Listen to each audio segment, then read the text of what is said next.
O ano to, bakit napipina? Hindi, ano yung pasangin na. Ubor yan? Opo. Naku, baka mapipi. Ubor yun. Wow. One. Matababa ang lahat. Hello. Ang dami yung comment dito na lahat din kayo mga nagtabaan, ano? Pare-parehas tayo, guys. Hello, Mami Park is here. Hello everybody. Hello, hello, hello. So, Pecha de Peligro, medyo matumal. At isa din sa dahilan ng pagtumal namin ay wala kaming mga chichirya, marami kaming wala. Pero parating na ang ating ang ating mga stocks, no? So, kung maalala nyo kagabi, sabi ko, naghihintay ako ng approval ni Ate V kasi natansya kong 100k plus, nasa 150k yung aking kukunin, no? So, yun, probable yun. Mataas ang presyo na nilagay ko. So, maaaring 150 to 160 kasi ang tansya ko dyan. And kung mag 150 man, mataas pa rin yun compare sa pinakamataas kong nakuha sa kanya na so far, no? So, kung yan, okay, ay yan ang pinakamataas ko na purchase sa kanila, na terms. Ngayon, hindi kami nag-uusap tungkol sa nagkakwentuhan na kami kanina yung kasi si Lola Park nyo nagre-request ng punuin ang kanyang tindahan kasi kahit papaano gumaganda yung laban niya. Ano pa rin, hindi pa rin stable, pero dahil nakabit siya minsan isang beses lang ng 5k, nakikita niya na may potential yung tindahan natin doon. So sabi ng Lola, pero mamaya ako ikikwento tuloy yung tungkol sa kay Lola Park, yung na rant ni Lola Park. So tinanong ko si Ate V kung available pa yung binebenta ng EKC na mahabang glass shelves na para katulad ditong sa akin sa harap. Sabi niya, madam, matagal nang nabenta yun kasi inaalok niya sa akin yun. Hindi ko yun makuha kasi wala namang paglalagyan dito. Sabi ko, ay sayang. Sabi ko, si Lola Park kasi inaraw-araw na lang ako ng rant na punuin ko daw yung tindahan niya. Sabi niya, di maganda yun, sumisigla ang negosyo. Ay ko, nga kako, inaraw-araw na lang kako ko. Alam niyo naman guys kung anong reason bakit hindi kami nagtotodo doon. Ang gusto ng Daddy Park nyo, a little bit of everything. It is because ayokong mapagod si Lola Park nyo, ayokong ma-stress, ayokong mahirapan, no? But nakikita ko naman yung kapasidad nila na makapagtinda dahil pag dumadalaw ako doon, nakikita ko naman na talagang kahit papaano, ano pa rin sila pagdating sa presyo. Medyo mabagal nga lang pagdating dun sa likse ng kilos, pero nakakabenta. Kasi nakaka-3,000 nga siya, nakaka-4,000, nakaka-2,000, no? Hindi na handoon na dun sa malapit nang ma-achieve yung ma-maintain na hindi nabababa ng 2,000 a day ang kanyang sales. And so, kaya sabi ko kay Ate V, no, nakwento ko kay Ate V na yun nga, nagrarant nga si Lola Park at wala naman lalagyan dahil kulang ang shelves. So sabi ko, baka kaysa gumawa pa Daddy Park nyo, kung mabili ko yung kanilang mahaba na glass shelves, mainam, no? Yun nga, nabenta na raw. Tapos sinabi ko din na kaya din medyo marami yung kinuha ko na stocks. Pero itong si Ate B kasi, hindi naman siya nag-react or may sinabi na, madam, medyo medyo mataas na to, kaya ba?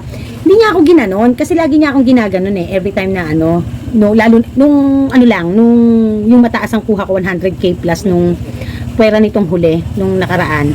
So kaya sabi ko nagkausap pa kami niya na sabi niya baka meron akong cheque. Sabi ko wala nga akong cheque paano pa lang ang cheque ko, nilalakad ko nga.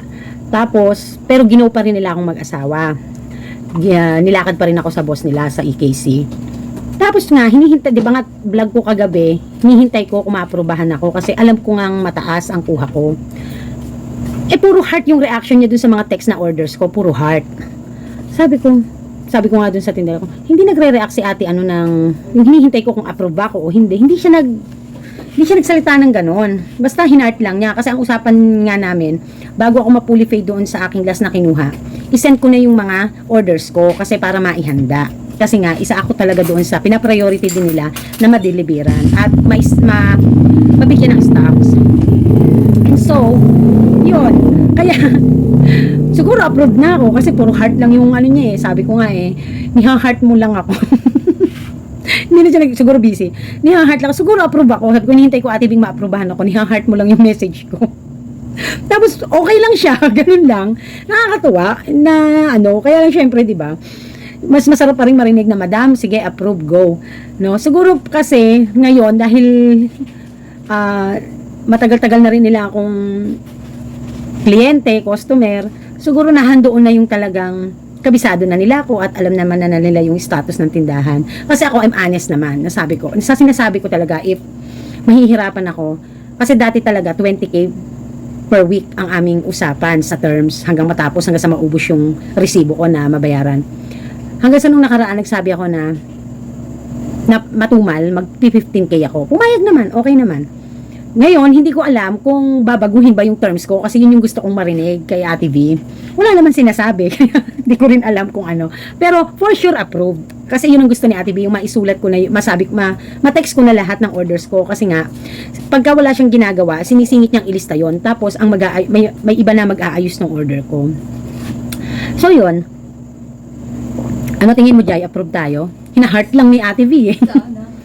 Yon. So, marami yun. Marami tayong aayusin. Hindi, yung chicheria naman, nakabundle naman yun eh. Ang kagandahan nun, wala tayong ipo-pull out. Kasi, kalbo talaga. First time yun ano.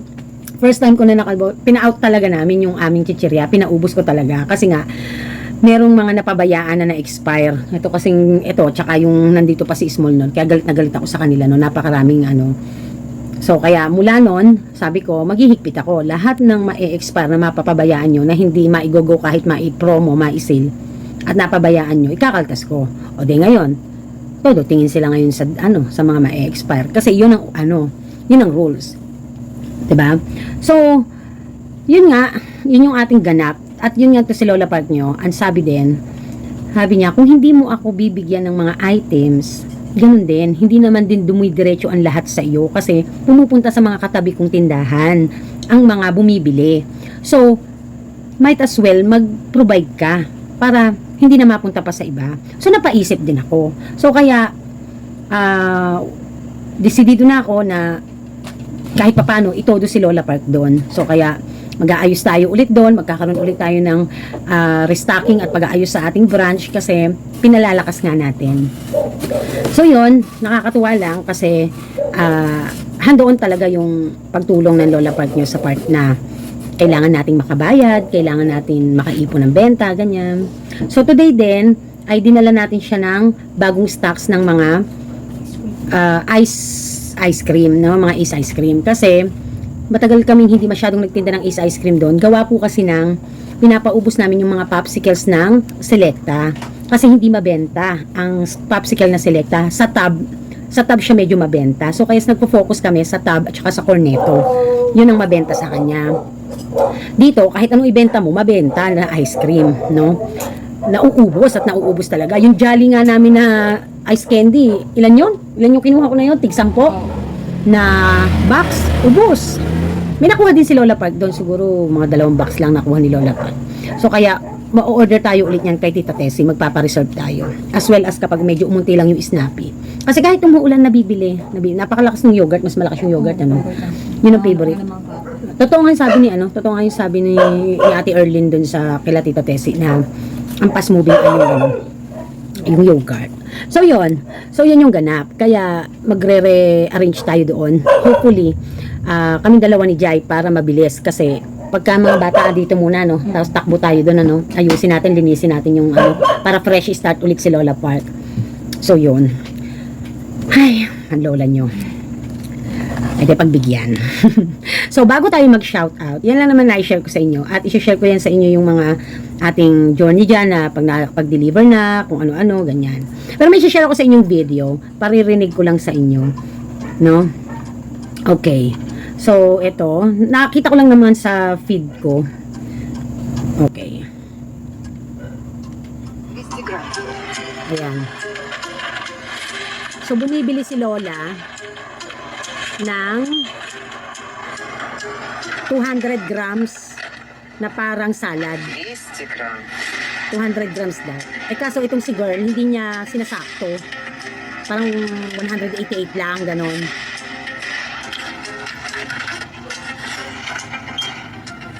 Nag 213. Ipinilit talaga ni Lola na 200 grams. Di galit na si, galit na si Crew. 199, di pa rin sakto. Kinain niya yung kapraso para magsakto. Ayan. Okay. 1 kilogram. Tapos, nainis naman siya. Akala niya okay na. Meron tinuturo, 1 kilo daw. 888 grams. Diniin niya yung kiluhan para mag 1K. So, dinaya niya yung matanda. Ayun. Ngayon, eto yung, nagets niyo ba? Ulitin ko yung kwento ha. Bumibili si Lola ng 200 grams na salad. Kaso, hindi magsakto. Pinipilit niya, yung una 189, yung sumunod 188, yung sumunod 203. 203 ba yun? So, pinilit talaga ni Lola na 200 grams ang kailangan niya. So, para masakto, binawasan ng kudlit ni Crew at kinain. So, para maging 200 sakto. And then, kala niya okay na. Umorder ulit ng isang klase pa. 1 kilo daw ang gusto niya. Ang kaso, 888 grams lang yung isang pack. So, ibig sabihin kasi magkakalas pa siya, mag-aano pa siya para magsaktong 1 kilo. Ngayon, nainis, ginawa ng diskarte ni Crew, diniinan niya yung kiluhan para magsaktong 1 kilogram. Pero ito ang shocking. Hindi naintindihan yung message ng mga nag-comment. So, may nag-comment dito. Sabi, pag ganyan, may COD, ganyan din ako. Pero pag di talaga masakto, ako na nag-a-adjust kahit labag sa loob ko. No? Yung isa naman, nadaya katuloy. No? Parang sinisipan nila yung matanda na nadaya. Meron naman tumawa, tapos, meron naman nasabi, ayos na sana eh. Umorder pa 1 kilogram. May mga tumawa ulit, tapos sabi, deserve naman yan, madiwarang customer. May nag-comment ng ganon. May nag-comment na, yung nagbibilang ka ng calories, be like, ganyan, ha ha ha. Tapos may nag-comment naman, tadong staff to, no, parang gagong staff to, parang ganun yung dating. Tapos may nag-comment doon sa nagsalita ng tadong staff na sabi, tama lang yun sis, buwisit din kasi yung customer, deserve niya yon. Ganon ang sabi. Meron naman na nagsabing, ang hirap pasayahin ni madam. Meron naman na, may ganyang customer din ako dati, gusto talaga niya, sakto, ayaw niya ng sobra. Meron namang isa, tanggalin na yan, sabi.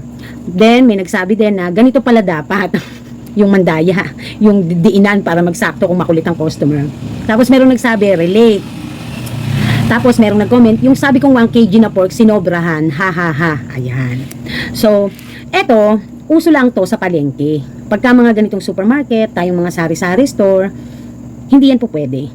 Ay mami, parang sari-sari store lang naman yan, hindi naman yan yung standard na sa hindi po pwede. Subok ko na to sa buhay ko sa pagsasari-sari store. Hindi po pwede.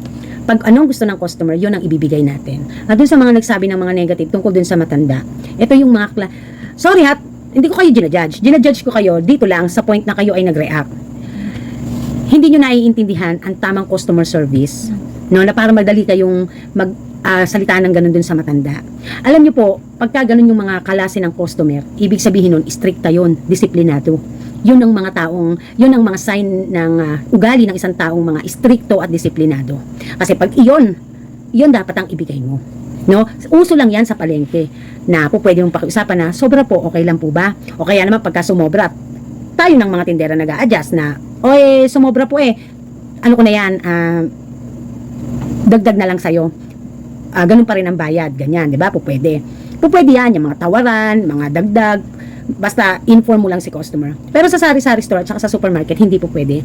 Kasi meron tayong sinusunod na standard way of how to give the best service sa ating mga customers. Ito yung mga madalas na nalilimutan at binabaliwala ng maraming mga sari-sari store owners. Hindi baka sabihin nyo, mami, pag sobrang arte mo naman, sobrang drama mo naman. Hindi. Kapag tungkol sa customer, dapat tayong sumunod, dapat tayong maging patas at tama. Pagka yung sa atin lang, pwede tayong magpalugi or pwede tayong magpasensya. Pero pagkadating sa customer, hindi po pwede. Kaya nga sabi ko sa inyo pag maliit pa lang ang tindahan nyo at nangangarap kayong magpalaki, simulan nyo agad ang disiplina at pagiging honest as much as possible sa ibinibigay nyo. No? Hindi man sobrang napaka-quality and high-end premium ang inyong binibentang produkto. But at least, be honest when it comes sa mga ganitong pagkakataon sa kilo. Alam nyo po kung bakit. Nasabi ko yan. No? May mga customer na may kiluhan sa bahay. May mga customer na dadaan sa ibang magpapakilo. Eh, di ba may kiluhan ka dyan? Pakilo nga nito kasi binili ko to doon. Titingnan ko lang kung tama. Kasi, may ilang mga customers ako nung lumalakas yung bigas ko dito. May mga ilang customers ako na nagreklamo sa ibang kasari na kulang sa kilo ang kanilang binibigay. So, kaya, pag magpapalit sila ng suki, tulad yan, halimbawa, ako ang ipinalit sa suki nila, nagrarant sa akin. So, hindi natin po pwedeng panatilihin yung pag-uugaling okay na yan, tama na yan. Kaya alam nyo ako noon dati, dahil malabo ang mata ni Ate Ana at yung mga anak ko din ay baka, kasi yung kiluhan may illusion minsan eh. Pag hindi ka malayo, hindi mo makikita kung nakatapat. Pag malapit ka, kala mo sakto na, hindi mo alam, it's either sobra or kulang. So kaya kailangan gumanong ka. Yun yung lagi kong, di ba binigyan ko kayo ng instruction yan, may illusion yung kiluhan. Lumayo kayo para tuwid sa mata. So dati nun si Ate Ana, lagi ko talaga yung inaano, lagi ko talaga yung pagkaalalo na yung mga 5 kilo, ganyan, pag ano na, tumatayo talaga ako, tinatayuan ko, tinitingnan ko talaga. Mas madalas, alam niyo kung ano, mas madalas yung sobra, mas madalas yung kulang. Tagi, walang tinama, basta-basta. Hindi basta-basta tatama, hindi basta sasakto. Kung hindi kulang sobra, di ba? So kaya talagang ano, sinasabi ko talaga na tandaan nyo, hindi tayo mapapatawad ng customer sa isang guhit. Madidiwara tayo sa buong subdivision. Kaya ibigay niyo yung tama. Huwag na kayong magbigay ng problema. Kasi ano yan eh, part yan ng ating customer service na ibigay natin yung tama na binibili nila. Diba? So, kung minsang magkamaling sobra, hindi pa rin tama sa part ng management, sa part ng may-ari. Kasi syempre malulugi naman tayo, di ba? So kaya kailangan ang ating mga tindera i-train natin. Mas gusto ko na ako talaga diretsahan ako. Ayoko nang walang plastikan dito. Mas gusto ko nang pagalitan sila at disiplinahin kesa nakikita nila umuubra pala sa akin yung ganung bagay na ginagawa nila. Kasi may mga ganung empleyado na dahil hindi ka naman masyadong nagre-react at nagaano, akala nila okay lang yun. But the truth is hindi. Kasi sabi ko nga sa inyo dito, hindi lang ang mga produkto ang binibili dito, kundi kung paano kami magbigay ng serbisyo. No? Dati hindi ako naniniwala na sinasabi ng daddy na hindi lang items mo pinupuntahan sa'yo. Ikaw, dahil ikaw ang may-ari, ikaw ang nagtitindam, ikaw si Mami Park. Yun ang ano nila, yun ang nasa isip nila. Kaya hindi po pwedeng matagal kang mawawala sa tindahan kasi may maghahanap at may maghahanap sa'yo. Which is talaga naman na ganun. So, ano yung na-build natin sa ating negosyo na from the very beginning na magti 3 years na tayo? Trademark. Meron tayong trademark, no? Tandaan nyo ha, lalo na sa mga sasabakin ng pagtitindahan at neighborhood lalo ang sistema at kahit hindi neighborhood pero mas lalo pag neighborhood mas maging takot kayo. Gumawa kayo ng trademark na ang tindahan nyo ay maganda ang serbisyo kasi doon kayo aalala palagi. So siguro kaya doon sa totoo lang, yung isa sa nag-angat sa akin ng sa hanap buhay natin dito na kahit baguhan pa lang ako rito noon na patuloy siyang may good problem, it is because I'll make sure na hanggat kaya, consistent kung ano nung una. Siguro may mga pagbabago lang, naghigpit sa deposit, kasi naabuso, no? It's a different kind of story naman. Pero yung sasabihin mong, ang presyo naman, ganun pa rin, affordable. Kapag naman ako nandito at lahat naman ng tindera ko, tinitrain ko to be approachable, maging malikse, maging mabilis, maging tapat sa kilo ng mga binibenta, at maging, tulad nung halimbawa, kapag meron kaming sale na items, kasi nire-expiry siya, no? So, minsan, pag binibenta ni Jai o mga tindera ko, sasabi ko, i-explain nyo bakit mura. Kasi alam nila kung magkano yun yung regular price nun I-explain nyo para hindi mag-expect. Baka mamaya kasi bumili, i-stock. Baka itenga, hindi mo nakainin. Kung nire-expiry na yun. So, we need to always inform the customers kung bakit ganito, bakit ganyan. Nang sa ganun, less yung ating responsibility kapag nagkaroon ng problema, nagkaroon ng aberya. No, so kaya lalo na yung pagkano, i-explain mo bakit buy one take one, i-explain mo bakit ganito, kasi nire-expiry, o dapat na-consume na before ng ganito, ganyan.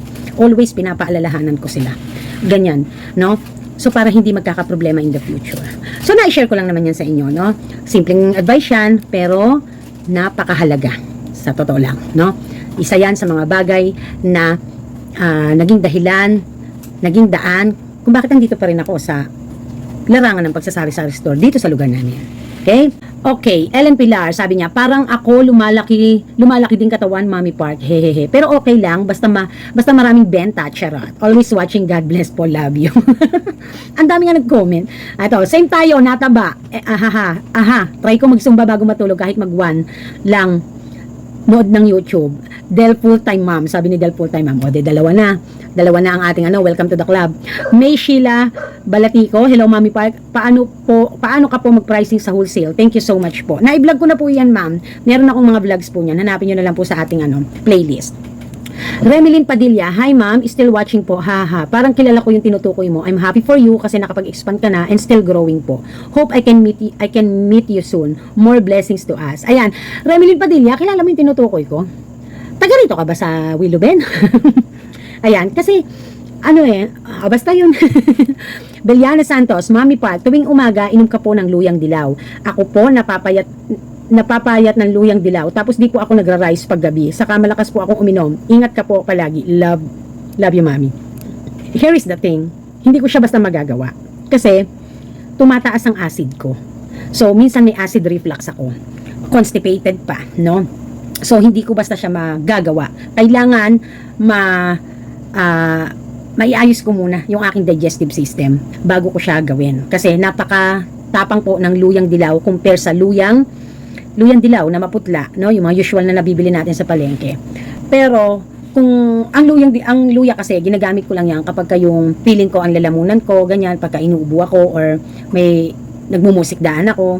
So ginagamit ko siya, but to drink it in a daily basis para sa pag-maintain ng figure or pagpayat, hindi ko siya magagawa basta-basta kasi meron po ako tumataas po ang acid ko, no? So yun, minsan nga parang umaahon parang ang sakit sa ilong, ang sakit sa no? So yun, okay, pero thank you, no? Pag okay na yung ko, isa yan actually sa nakaplan sa akin, kaya lang baka hindi ako basta maka-access ng dilaw, yung normal na lang na si daddy kasi mahilig yan sa ginger na candy.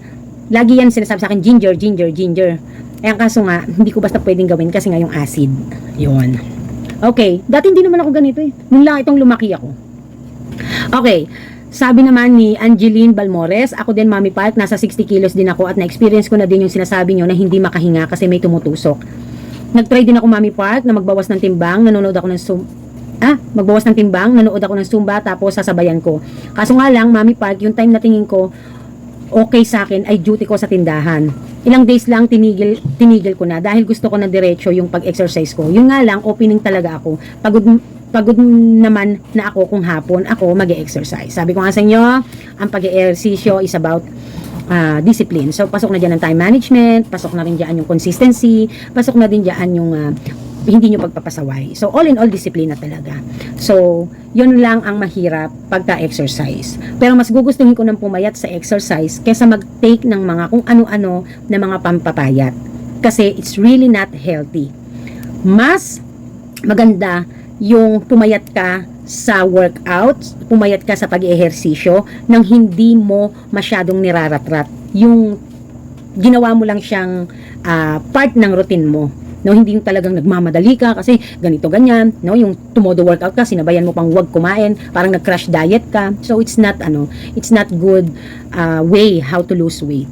So isa talaga doon sa mga paraan na ginawa ko noon. It takes some times, but ang result naman niya ang ganda. Ang ganda sa health ko, lumakas talaga ako, at bukod doon ay naging disiplinado ako, at bukod doon ay matagal pa bago nangyaring ako ay lumaki ulit. So, it took 2 years before ako yung sumobrang lumaki. No? Bumalik ako sa aking timbang na dating nagsimula ako bago ako magsimulang mag-lose weight. Yun. So, 'di ba, ganun yung benefit, years. Eh kapag umiinom ka ng kung ano-ano, pag tinigil mo 'yan at hindi ka rin naging disiplinado, wala rin. No, hindi katulad talaga ng iba ang pag-exercise ka galing at tumaba ka, hindi 'yan katulad ng bounce back sa katawan mo na gumamit ka ng mga artificial dietary supplements or coffee, ganyan, no? So, ako talagang, for me, kasi kahit naman lahat ng mga nagtitinda ng kape, ano i-advise sa inyo? Sasamahan nyo pa rin ng disiplina. Walang isang gabi lang payat ka na. Walang isang buwan payat ka na. Sasamahan nyo pa rin ng disiplina sa pagkain at ehersisyo hanggat maaari, no? So, hindi lahat ng body type natin ay iba-iba, pare-parehas ng absorb sa mga kung ano ang ini-intake natin. So, kaya know and learn to listen to your body. Know kung ano ang mas makabubuti sa katawan mo at mas type ng katawan mo gawin mo, no? So yun, dati hindi naman uso sa akin yung exercise tsaka ano. Siguro mas active kasi ako before. No, mas marami akong trabaho, mas mahirap ang trabaho ko before physically.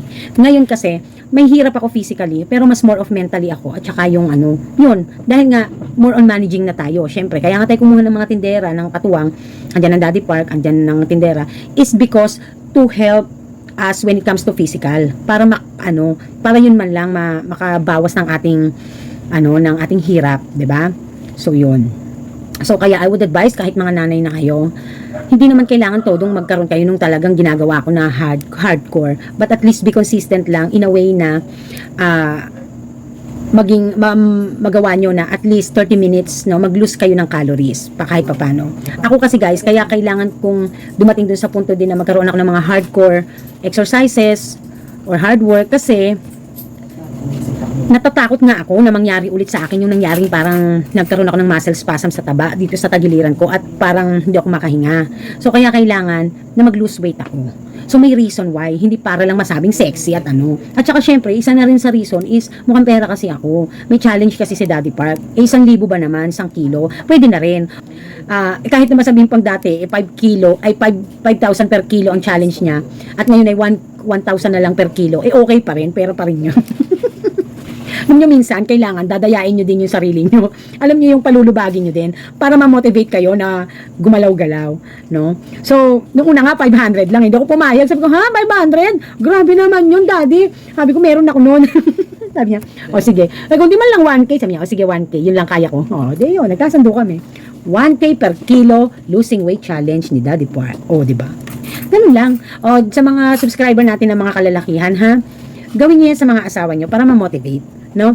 Minsan gawin niyo siya as bonding na hindi dahil sa pera-pera. Gawin niyo siya as bonding, i-treat niyo siya as bonding. Kasi kami naman, magbigay man ng pera sa akin si Daddy, mapupunta rin naman yun sa mga expenses kasi, 'di ba? Tayo bread and butter natin ng ano. Kumbaga parang etos lang yun, pero talagang bibigyan ako noon, no? Ay, Mami Park, sabi mo wala nang trabaho si Daddy Park. Saan kukuha ng pera pang ano yun? Eh, di ba kumikita siya sa akin pagdating doon sa sa tindahan? Binibigyan ko siya ng upa pag inuutusan. Tap, the best talaga pag may partner na masipag at marunong sa pera, marunong sa negosyo, talagang giginhawa ang buhay. Alam niyo, minsan iniisip ko nga yan.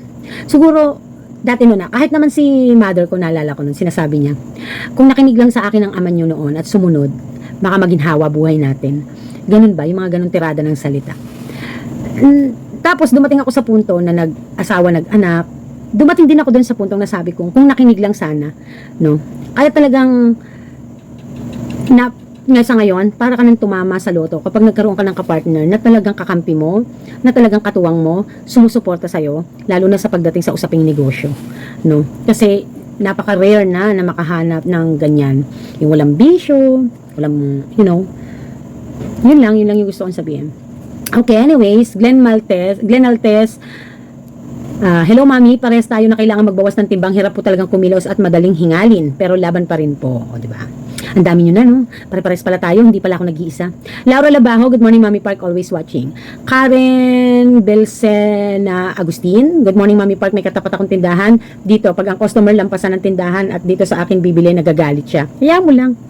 As long as hindi ka sinasaktan, as long as hindi ka pinipisikal at hindi ka sinisiraan, hayaan mo siya magwala. Nangyari din sa akin yan. I've been there. Wala akong pakialam. No? Kasi ang katwiran ko, hindi man ako sa kanya nang hingi ng pampuhunan at di naman ako nang agaw ng customer. Wag lang yung talagang yung sasabihin mga customer na, wag kayong bibili doon, dito lang kayo sa akin. Wag niyo gaganunin. Hayaan yung maging malaya ang customer kung saan niya gustong bumili. Kasi kung gusto niyan bumili sa inyo talaga, bibili sa inyo yan. No? Okay, Tintin Mabana, sabi niya, sa sitwasyon ko, mami, tinamaan ako sa sinabi mong acceptance is the best option.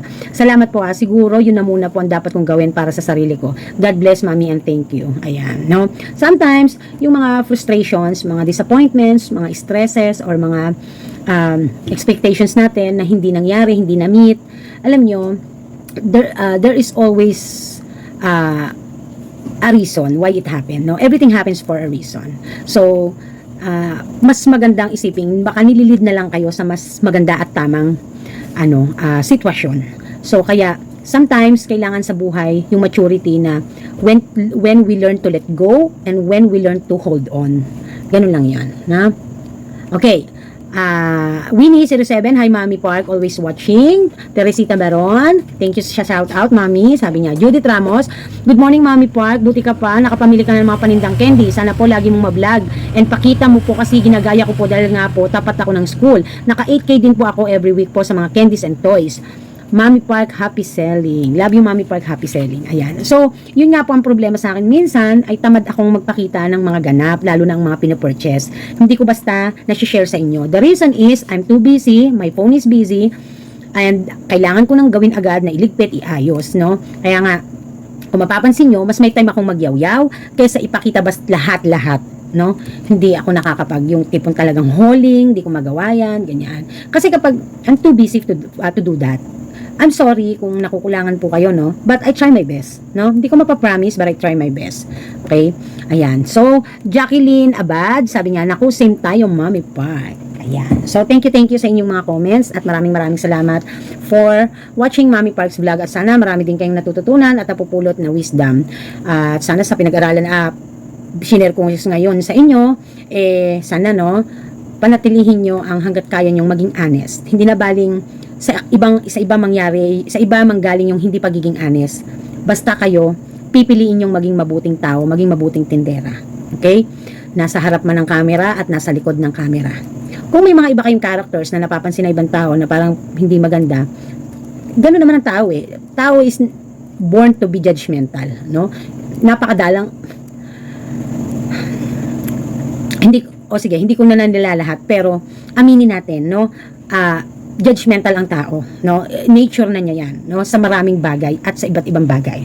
Hindi ko sa nilalahat sa lahat ng aspeto, pero ang tao talaga ay likas na pinanganak na judgmental, no? Okay, so kaya all you have to do is kung ganon na ang nature ng tao, na alam mo na nagiging matured ka na, learn to ignore things na hindi naman kapupulutan ng aral, hindi kapupulutan ng magandang ehemplo or effect sa iyo, no?